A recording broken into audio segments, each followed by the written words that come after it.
Hello everyone and welcome to this cooking class. Nah, I'm joking. We love food and we love eating, but we're not gonna cook. I'm just here to show you how I actually make grocery and pack food when I go on a trip. I'm here to show you my way of doing it as a friend. I just hope you'll find some interesting information here in this video and you can apply it to your next trip. So let's dive in. First thing we probably think about when we think about eating on the road is a sandwich. Unfortunately, I have to eat gluten-free, so buy sandwich all around is not really practical for me. I cannot just go into a bakery and eat whatever I want on the road. This is probably why I started to look at food so much and pack food with me so much, because I know it's not that easy to find gluten-free food everywhere you go. So everything I'm going to show you is actually for my food, gluten-free, but of course, if you can eat gluten, it's going to be way easier for you to find food everywhere. I, of course, can buy this kind of breads, gluten-free bread, or this kind of pitas that I do sometimes, but it is for sure not the easiest to find everywhere you go. So it's always nice to have backup plans. I have two types of grocery making depending on the situation. One is very focused on trips where I'm going to do a lot of camping, and the other one is very different if I know I'm mostly going to stay in hotels and hostels. If I'm camping, I'm of course going to look for easy to cook and easy to eat in a tent food, to have some backup in case I have to wild camp and it's raining and I need some food to be eaten inside the tent where I cannot cook. And if I'm staying mostly in hotel and hostels, then I'm gonna take more food that I can cook easily in a kitchen, and I'm also gonna go to a restaurant more often, probably. I'm not gonna start cooking on my gas in the hotel room. Or, well, who knows where life is taking us. I also realized there are three types of foods when it comes to packing and traveling. The first one is the plug and play food. It's basically the open and eat it. So it can be granola bars, it can be just some sort of snacks. It's basically the food you can really just open and eat. And it, of course, doesn't need fridge. Then we have the second type of food. That's the one that requires or being warmed up, which you can do in a hostel or in a gas station at midday or whatever. Or this type of food that is like the survivor food that just needs hot water. Again, in any hostel or in any gas station, you could just ask for some hot water and put it in and eat it on the side of the road. And then you have the third category that I don't have here with me because we're going to go to the grocery. That's the food that you actually need to cook. For example, pasta, rice, these kind of things. But yeah, let's first go to the supermarket.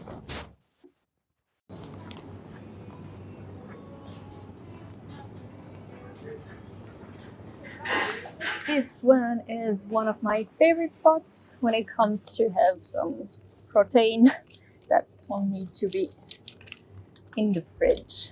I'm gonna get this one because it's cheap, and maybe I should get one of those, but you see Swiss prices not motivating me too much. And my favorite Swiss section, the cheese. I have to get something that is quite dry and old, so it lasts longer out of the fridge. I'm gonna get just one of those gluten-free things. I don't like them very much, but it's my only option for breakfast tomorrow. This is another cool one that I struggle to find in other countries. Dry mushrooms, and they are really amazing to level up your basic food. So I'm gonna take two different ones. It's compact and it lasts really long.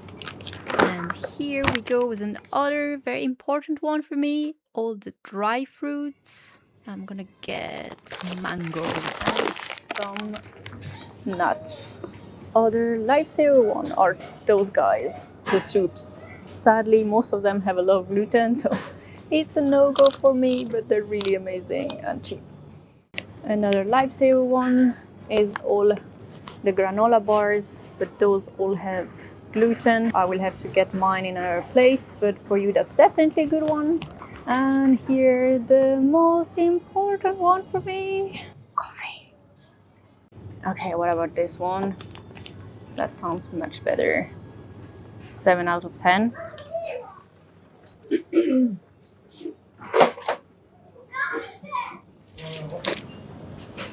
That's all.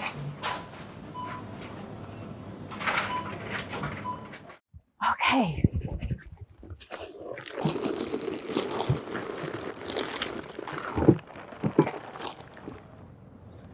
€38 for that. That's a very, very fancy snack. I separated the food by type of food as I was explaining earlier. And as you can see, there's a very unproportioned amount in the special category called coffee. So let's start with that one, because that's interesting. I have, a part of the tea, 4 different types of coffees. That's important. The first category is the instant coffee. We don't like that, but it's a good backup if needed. I never buy it, I just get them in hotels and just take them with me. Then we have the other very known one, that's the good one I just bought, that I would cook in the mocha, Italian espresso machine. Or in my now famous out-in portable espresso machine. If you like espresso, this one is really a cool one. I do have an affiliate link for that one if you're interested. It's super practical. It's the size of a bottle of water and you get your espresso done every morning in a few minutes without the need of using your gas. But I love coffee so much and I have so many different versions that I think I'm going to do a whole new video entirely dedicated to coffee on the road. If you're interested in this topic, let me know in comments. But then we have 2 more categories that I really love. One is Bali coffee. And this one I bought in Bali, actually, really in Indonesia, and I cannot find it here in Europe. If someone knows, please tell me where to get it. It's called Kopi Bali, and I think there's another name, Kopi Campur. And why this coffee is so amazing for travelers is because it's kind of powder coffee, just like this one. You put it in your cup, then you pour hot water on it, and then you just wait, and it will naturally sink and be ready to drink. Of course, you will never drink the bottom of the cup, but you don't need to filter it, and you don't need to do anything. You don't need to boil it. It's amazing. It's the most practical coffee I've seen in my entire life, and it tastes really good. Not like this crap. So yeah, next time I go to Bali, I'm gonna buy like 10 kilos of this coffee. And the other one is the fancy one. This one that is made for camping and fancy people camping. I bought 2 to try it out. There's the entire explanation at the back. You just pour hot water in it and you wait a little bit and then you open here and you serve it.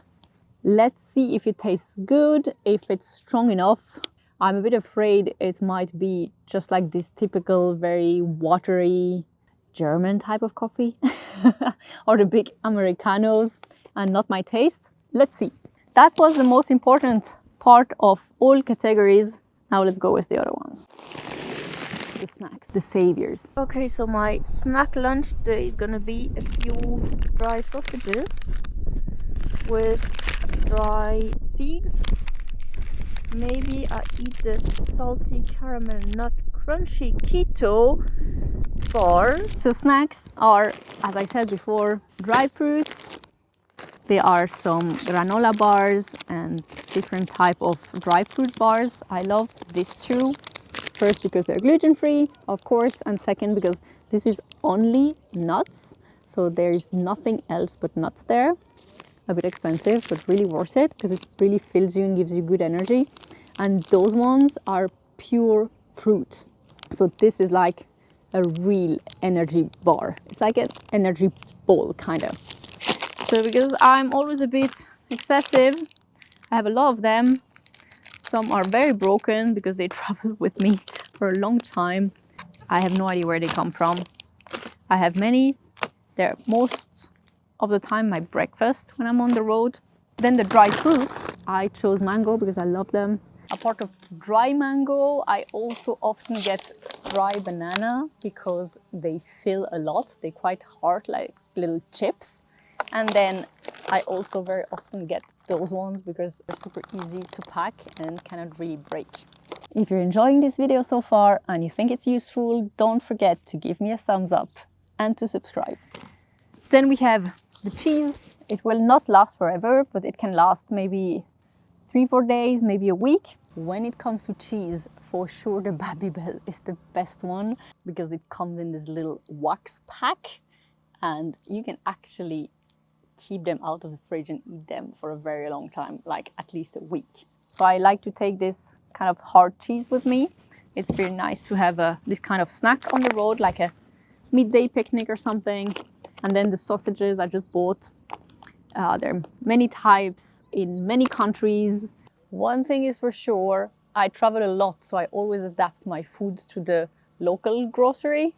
And I discovered a lot of things along the way. For example, dry fish in Iceland, or this beef jerky that is excellent and is a very good alternative to the sausages, for example. And I also have this one that I think is actually from Norway or something like that. So all those dry meats is something that many cultures have been doing in different forms, and it's really super convenient for motorbike road trip. It gives you a lot of protein and a lot of energy. And then a very important one, this one is kind of my replacement to a sandwich because I cannot have it, the tuna salad. So this is like literally my safety box, my safe lunch. Anywhere I am, I know I always have one of those. They last like forever.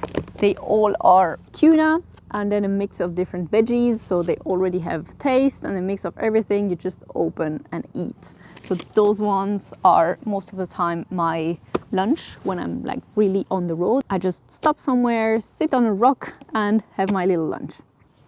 Those ones specifically I bought in Italy because they were really cheap and looked really good. Then we have the apple purees. They're amazing, but this is not my favorite format. I love when they come in this little pockets that you can squeeze out because they don't need to be in the fridge and they're super easy to pack. Another one I love to do is boil eggs or buy them already boiled. In Switzerland you can actually buy them boiled and they come in colors like this. Not only for Easter, the entire year, don't ask me why, but you can just buy 6 eggs or 4 eggs and boil them, and then you also have a nice egg for breakfast for several mornings. Let's move on to the one I called my second category. It's very different for me if I'm traveling with someone or not, because if I'm camping alone, I know I'm going to be lazy to cook, so I'm going to do very easy food. The camping survival food, those are usually quite expensive and not really tasty. Yeah, let's be honest here, Decathlon is super nice. I love their products, but the food, nope, not their thing. I found 2 brands that have survival food that is actually really delicious. The kind you actually look forward to go eat. One is the very big and famous Real Tormat from Norway. They have tons of different flavors, a lot of gluten-free ones for me. They have breakfast also, and they have soups. They really have a lot of flavors, maybe 20 or 30 different types, and their food is just absolutely delicious. And then we have a new one. It is a new company from 2 friends in Spain. They just started. They have at the moment, I think, 4 or 6 different flavors. They do it all themselves and it tastes absolutely amazing. Their brand is called Ocre. I will leave the link in the description. Their food tastes amazing. And as much as I love the Real Tormat, it's really nice to have a complete different type of cuisine, because this is like going every day to eat in the same restaurant. So it's actually really nice to have another restaurant you can go to. It It's a complete different type of taste and cooking. One is Nordic, one is Spanish. So yeah, it's really amazing. And I can't wait to see how far this project is going to take them, because I know it's going to work so well. In 1 year or 5 years, I'm sure they're going to have like 20, 30 different recipes. And yeah, I can't wait to test out all the new flavors they're going to come out with. And depending where you travel, mostly in the north, these foods are actually not that expensive if you compare it to the price of grocery or of restaurant. One of those food costs approximately 10 euros and it's a full dinner. So that's actually not that expensive. So when it comes to dry food, you can just pour hot water in. There is another one I discovered in my travels, and it's one from Knorr. It's 100% ready mashed potato with bacon that you can literally just pour the water in, mix, wait and eat. It is super convenient. Here I have a rice that you can just warm up in a microwave or in a pan. So it's super convenient. And I added to that this guy that is a chili con carne, also all ready. It's basically just open, warm it up and eat. And a few soups. I said in the supermarket that the soups usually have gluten. These two ones didn't have, and I like to add fresh veggies and maybe even some meat or chicken or something in those things. So it's also very easy and fast food, but still nice if you add a few fresh things in it. And if you're from the UK or you're traveling in Asia, you're gonna get very easily noodle soup. My new favorite thing to eat. It's not that easy to find gluten-free in Switzerland. I finally found few, those ones that I buy online that are very, very Asian. And when I was in the UK, I found another brand in Sainsbury. Sainsbury, am I pronouncing that correctly? Whatever. They are amazing and they have a lot of gluten-free options. But of course, for you guys, it's going to be easier to find whatever kind of noodle soup. And Real Tourmat, this brand, also does a few soups and they are delicious. So when it comes to soups, we have quite a lot of alternatives and it's really the super easy food to cook at night if it's raining and you're in your tent or something like that. One thing I love to do is add little piece of meat, even dry meat, and I usually cut a boiled egg and also put it in the noodle soup. So it looks almost like one of those Asian soup or something like that. Extra tip. When you have your noodle soup or your potatoes that come in those big plastic cups that you just open and pour water in, open them and store them in small Ziploc plastic bags. It takes way less space. And if you're gonna ask me, but then how do I know how much water to put in it?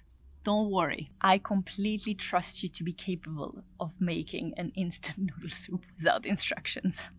Category 3, the cooked food. And when it comes to food to cook, I guess we all think about the same. Pasta and rice. But to be honest, they're not my favorite one to take with me to cook. Pasta is actually terrible because it packs super big. Those ones are the best ones because they pack small and then grow. But usually pasta are not very efficient when it comes to packing and they use a lot of water. Unless you're camping next to a river or a lake, you're gonna use all your water reserve in cooking your pasta and then throw away the water. Not my favorite ones.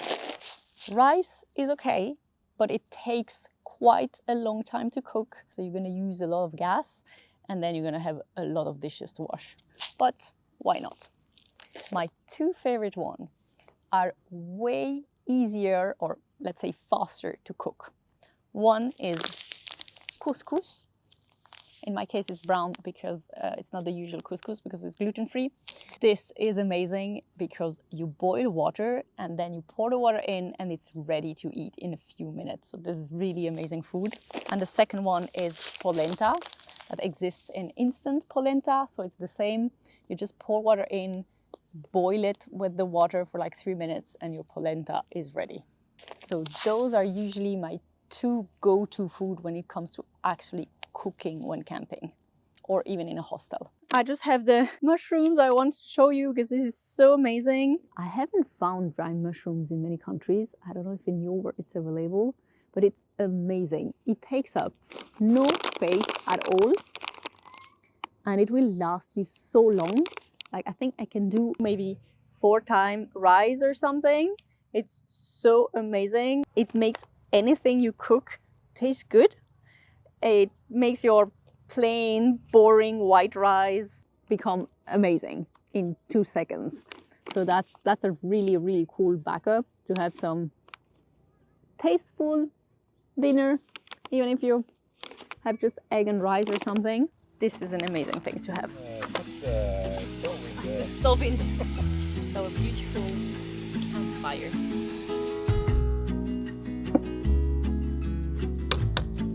I hope you enjoyed this video. If you have any additional question or you feel like I didn't cover all the topics, leave me all your questions in comments.